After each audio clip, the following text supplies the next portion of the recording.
Question number 7 है, उसका part 1 है। हमने क्या करना है, सिंप्लीफाई द फॉलोइंग। पार्ट 1 है बेटा हमारे पास। अब देखें स्क्वायर रूट को हम किस तरह लिख सकते हैं, 1/2। और अगर इसके ऊपर इधर 3 और तो हम किस तरह लिखते हैं, 1/3। और अगर इस साइड पे 5 हो तो हम क्या लिखेंगे, 1/5।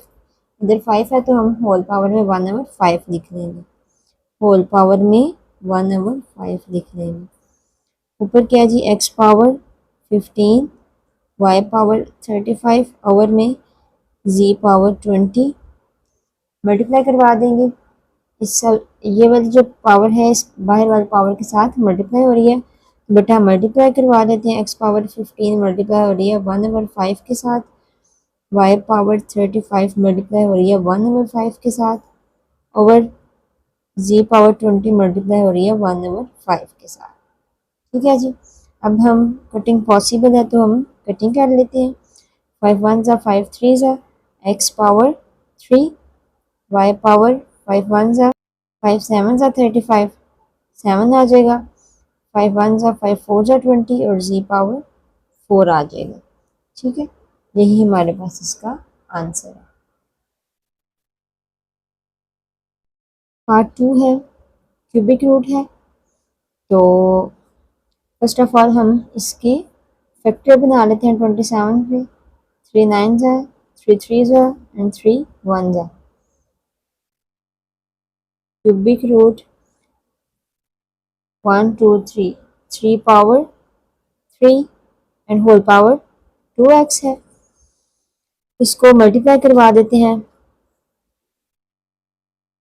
3 इंटू 3 2 जा 6x, 3 पावर 6x। अगर इधर कुछ भी ना होता, मतलब 1/2 था, अब क्यूबिक रूट है तो हम क्या करेंगे, 1/3 लिख देंगे। होल पावर 1/3 लिख देंगे। अब बेटा जी बाहर मल्टीप्लाई करवा देते हैं। 3 इंटू 6x मल्टीप्लाई बाय 1/3। 3 1 जा 3, 3 2 जा 6, 3 पावर में 2x आ जाएगा। ठीक है, that is answer.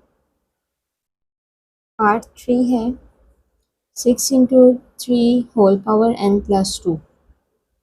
6 into 3 power n को अलग कर लेते हैं और 3 पावर 2 को अलग कर लेते हैं। फॉर एग्जांपल देखिए, अगर 3 पावर n लिखा होता और 3 पावर 2 लिखा होता हमारे पास, ठीक है, बेस सेम है तो पावर्स ऐड हो जाएंगी। बेस सेम है तो पावर ऐड हो जाएंगी। देखें ये हमारे पास लिखा हुआ था, हमने इसको इस फॉर्म में ब्रेक डाउन किया है। ठीक है, सेम एज इसके भी पावर्स को अलग कर लेंगे। 3 पावर n को अलग किया और 3 पावर 1 को अलग कर लिया, minus 3 power n। 6 into 3 power n into 3 का स्क्वायर का मतलब है कि 3 2 टाइम लिखा हुआ है। 3 3 जा 9, इधर क्या लिख देंगे 9। इधर भी 3 पावर n है माइनस और इधर भी 3 पावर n है। 3 पावर n को कॉमन दे देंगे तो इस साइड पे क्या बच जाएगा, माइनस इधर में से इस साइड से ये कॉमन ले लिया ना, तो इधर क्या बच जाएगा 1। ठीक हो गया। 3 पावर n से कैंसिल हो गया। 6 इंटू 9 बच गया और 3 माइनस 1 बच गया। 6 9 जा 54, 3 माइनस 1 2। अब कटिंग कर लेते हैं। 2 1 जा 2, 2 2 जा 4, 2 7 जा 27 बेटा हमारे पास आंसर आ जाएगा। क्वेश्चन नंबर 8 है, the sum of 3 consecutive odd integers is 51। Find the 3 integers. हमने क्या फाइंड करना है, कंसेक्यूटिव ऑड इंटीजर। कौन सा इंटीजर हो, कंसेक्यूटिव ऑड इंटीजर हो जिनका सम करें तो 51 आए। ठीक है, स्टार्ट करते हैं जी। हम लेट कर लेते हैं कि हमारे पास बेटा फर्स्ट ऑड इंटीजर क्या है, इंटीजर x है। ठीक है, फर्ज करते हैं कि अगर x हमारे पास 1 हो, इसमें हम अगर 1 ऐड करें तो वो तो 2 आ जाएगा, तो 2 इवन है। 1 में अगर हम 2 ऐड करेंगे तो 3 आएगा, दैट्स मीन ये ऑड है हमारे पास। तो हम नेक्स्ट सेकंड जो ऑड इंटीजर है वो लेट करते हैं, वो हम क्या लेट करेंगे कि x में 2 ऐड कर देंगे। क्या ऐड करेंगे? 2 ऐड करेंगे तो ऑड आएगा ना हमारे पास। इसी तरह हम थर्ड ऑड इंटीजर को लेट कर लेते हैं, तो x प्लस क्या आ जाएगा 4। ठीक हो जाए। अब कंडीशन क्या है? According to the given condition. Condition क्या दी हुई है उसने बेटा? सम करना है 3 कंसेक्यूटिव इंटीजर का, वो क्या आएगा 51। अब हम जो 3 लेट किए थे वो लिख लेते हैं, उनको सम करना है। सेकंड क्या है? x प्लस 2 सम करना है x प्लस 4, और उसका सम का टोटल क्या आएगा बेटा 51। ठीक है जी, 51। एक x ये है, एक ये है और एक ये है, 1 2 और 3। कितने x हो जाएंगे? 3x प्लस 2 एंड 4 कितना हो जाएगा? 6 इक्वल्स टू 51। 3x इधर ही रहेगा, 51 भी इधर रहेगा, 6 उधर जाके -6 हो जाएगा। 3x इक्वल्स टू 51 में से 6 माइनस करें तो बेटा क्या आएगा 45। 45 एज इट इज रहेगा।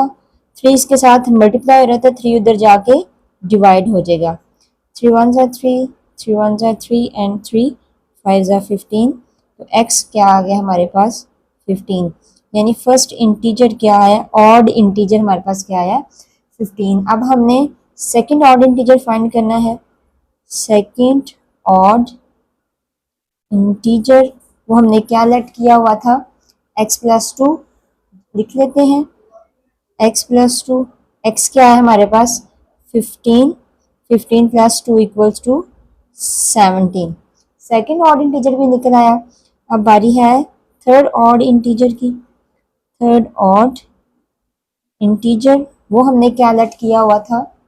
x plus 4। x plus 4, x क्या है हमारे पास 15, 15 प्लस 4 कितना हो जाएगा 19। थर्ड इंटीजर ये निकल आया ऑड, और सेकंड ऑड इंटीजर ये है, और फर्स्ट ऑड इंटीजर ये है। कंसेक्यूटिव हो गए ऑड 15, 17 एंड 19 हमारे पास ये ऑड कंसेक्यूटिव इंटीजर निकल आए हैं। ठीक है। क्वेश्चन नंबर 9 है Abdullah picked up 96 balls and placed them into 2 buckets. One bucket has 28 more balls than other bucket. How many balls were in each bucket? Abdullah ने 96 बॉल को 2 बकेट के अंदर रखा है। जो 1 बकेट है वो उसमें क्या है 28 मोर बॉल्स हैं अदर बकेट से। ठीक है, एक बकेट के अंदर 28 बॉल ज्यादा है दूसरी बकेट से। How many balls were in each bucket, हमने अब दोनों बकेट के अंदर कितनी कितनी बॉल्स हैं वो बतानी है। हम सबसे पहले क्या बताते हैं, टोटल बॉल कितनी है हमारे पास। टोटल बॉल्स कितनी है जी 96। लेट कर लेते हैं the number of balls put one bucket। x कर लेते हैं लेट इसको, और दूसरे को क्या कर लेते हैं the number of balls put in other bucket। वो कितनी थी 28, ज्यादा थी हमारे पास, तो क्या आ गया x प्लस 28। ठीक हो गया। According to the given condition, according to the given condition, हमने टोटल बॉल बतानी है। ठीक है जी, कितनी कितनी है, तो हम क्या लिख लेंगे x plus x plus x plus 28 add कर लेंगे। टोटल कितनी है हमारे पास 96, 96 लिख लेंगे। 1x 1x 2x plus 28 equals to 96। 2x इधर ही रहा, 96 में से ये इधर आके माइनस हो जाएगा, 28 इधर प्लस हो रहा है तो 96 में से इधर आके माइनस हो जाएगा।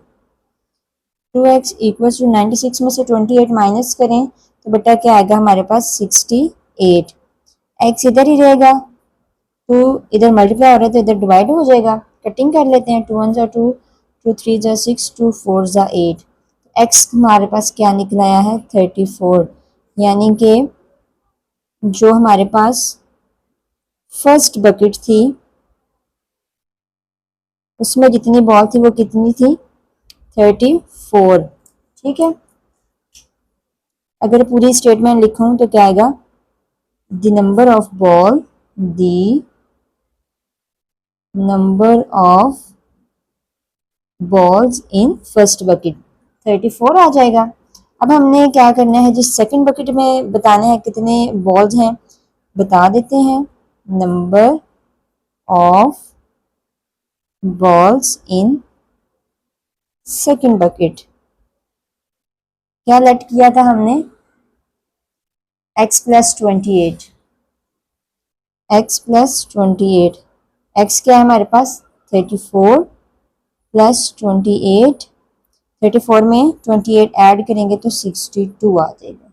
ठीक है, अब ये दोनों बकेट में जितनी जितनी बॉल हैं, एक में थी 34 और दूसरी में थी 62। क्वेश्चन नंबर 10 है हमारे पास, Salma invested ₹3,50,000 in a bank. सलमा ने इन्वेस्ट किए थे कितने रुपीज़ 3,50,000 बैंक में, which paid simple profit at the rate of 7 whole 1/4% per annum. और उसको क्या प्रॉफिट कितने परसेंट पे दे रहे थे 7 होल 1/4 पर annum. After 2 years the rate was increase, 2 साल बाद ये रेट क्या हो जाता है इंक्रीज हो जाता है और कितना हो जाता है 8%। इससे कितना हो जाता है 8% हो जाता है पर एनम। इतने परसेंट था फिर इतने परसेंट हो गए, यानी पहले था 7 होल 1/4%, फिर 2 साल बाद कितना रेट हो गया 8% पर annum. Find the amount she had at the end of the 7 year. अब हमने टोटल उसको उसकी प्रॉफिट बतानी है 7 साल बाद कितनी प्रॉफिट उसको हुई थी। ठीक हो गया, हम क्या कर लेते हैं लिख लेते हैं गिवन डाटा जो हमारे पास है, प्रिंसिपल अमाउंट वो कितनी है हमारे पास 3,50,000। ठीक है, रेट हमारे पास कितना है, अब हमारे पास दो कंडीशन है, एक तो ये है इतनी और दूसरी ये है, तो उसके लिए हम 2 दफ़ा हमें फाइंड करना पड़ेगा, इसलिए हमने R1 को इसको R1 कह लेंगे। ठीक है, ताकि हम कंफ्यूज ना हो। प्रेजेंट करते हैं R1 से रेट को, और रेट हमारा कितना है 7 होल 1/4%। ठीक है, और हमें क्या गिवन है, इसको अगर हम थोड़ा सा सिंप्लीफाई कर लें, इसको इससे मल्टीप्लाई करके 1 ऐड करते हैं। अगर 4 एज इट इज़ आएगा, 7 4 जा 28 प्लस 1, 28 में 1 ऐड करेंगे तो कितना आ जाएगा 29/4%। ठीक हो गया, अब हमें टाइम भी दिया हुआ उन्होंने, इसको भी टाइम 1 कह लेते हैं, T1 से प्रेजेंट कर लेते हैं इसको। और टाइम कितना है हमारे पास बेटा 2 ईयर का, कितना टाइम है 2 ईयर का टाइम है हमारे पास 2 ईयर्स। अब हमने इंटरेस्ट फाइंड करना है, उसको भी I1 का नाम दे देते हैं। फाइंड करना है, फार्मूला लिखते हैं, इंटरेस्ट का फार्मूला क्या है I1 इक्वल्स टू PRT। हमने R1 लिया था T1 लिया था, R1 कर लेते हैं और T1 कर लेते हैं, डिवाइडेड बाय 100 आ जाएगा। इसमें अपनी अब वैल्यूज पुट करते हैं। P की क्या वैल्यू है हमारे पास 3,50,000, 3,50,000 कुछ नहीं है तो मतलब मल्टीप्लाई हो रहे हैं आपस में। और रेट क्या है हमारे पास, इसको अगर हम और सिंप्लीफाई कर लें 29 को 4 पे डिवाइड करें तो हमारे पास क्या आएगा बेटा 7.25। ठीक है, 7.25%, इधर लिख लेते हैं 7.25% मल्टीप्लाई बाय। अब हमने क्या करना है, टी की वैल्यू लिखनी है, टी कितना है 2 ईयर, डिवाइड किस पे कर देते हैं 100 पे।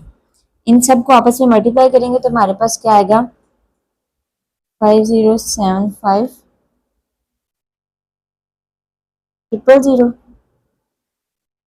ठीक है, इन सबको मल्टीप्लाई किया, 5,75,000 आ गया। डिवाइड करेंगे 100 से, ये 2 से कैंसिल आउट हो जाएंगे, तो हमारे पास क्या आएगा 50750। ठीक हो गया। सेकंड कंडीशन क्या है, आफ्टर 2 ईयर। अब 2 ईयर के बाद का हमने बताना है। The rate was increase to 8% पर annum. Find the amount she had at the end of the 5 year. हमारे पास जो है प्रिंसिपल अमाउंट सेम रहेगी, और उसके बाद रेट कितना हो जाएगा 8% हो जाएगा। और 7 ईयर यानी 2 ईयर का पहले हमने काउंट कर लिया, 2 में कितने ऐड करेंगे तो 7 आएगा 5, तो हमारे पास जो है वो टाइम कितना आएगा 5 ईयर। तो सारा डाटा हम अपना लिख लेते हैं। प्रिंसिपल अमाउंट कितनी है, सेम ही रहेगी, वो कितनी थी 3,50,000। ठीक हो गया। उसके बाद हमारे पास रेट, उसको हमने आर पहले वाले रेट को R1 का नाम दिया था, इसको R2 का नाम दे देते हैं और R2 से प्रेजेंट करते हैं। कितना है जी 8% है। उसके बाद हमारे पास टाइम, उसको टाइम 1 दिया था, इसको टाइम 2 का नाम दे देते हैं और T2। तो कितने टाइम है 5 ईयर का। सेम वही इंटरेस्ट फाइंड करना है, I1 का नाम दिया था, अब I2 का नाम दे देते हैं, इसको फाइंड करना है। फार्मूला लिख लेते हैं, I2 equals to, same formula रहेगा। क्या फार्मूला बेटा, P multiply by R multiply by T। R 2 है तो 2 लिख लेंगे, T2 है तो 2 लिख लेंगे साथ, ताकि क्लियर रहे हमें। ठीक है जी। वैल्यू पुट करते हैं। प्रिंसिपल अमाउंट की कितनी है 3,50,000। उसके बाद रेट कितना है 8% है। उसके बाद टाइम कितना है 5 ईयर का, डिवाइडेड बाय 100 आ जाएगा। ऊपर वाली सारी वैल्यूज को मल्टीप्लाई करते हैं, तो क्या आएगा बेटा 140,000, 1 2 1 2 3 4 5 एंड 6। ठीक है। नीचे क्या है 100, ये 2 0 से कैंसिल हो जाएंगे, पीछे क्या बच जाएगा 1 4 1 2 3 4, कितने जीरो बच जाएंगे 1 2 3 4। ठीक है। अब हमने क्या करना है, लास्ट कंडीशन क्या थी हमारे पास जी, find the amount she had at the end of the 7 year. अब हमने टोटल अमाउंट बतानी है उसको। ठीक है, क्या लिख लेंगे, सलमान्स अमाउंट आफ्टर 7 ईयर्स, वो कितनी है 3,50,000। प्लस कर लेंगे जो हमारे पास ये निकला है 50,750, उसमें प्लस कर लेंगे ये वाली अमाउंट। ठीक है, सबको ऐड करेंगे तो क्या आएगा 5,40,750। ये टोटल उसको प्रॉफिट हुआ है 7 साल के बाद।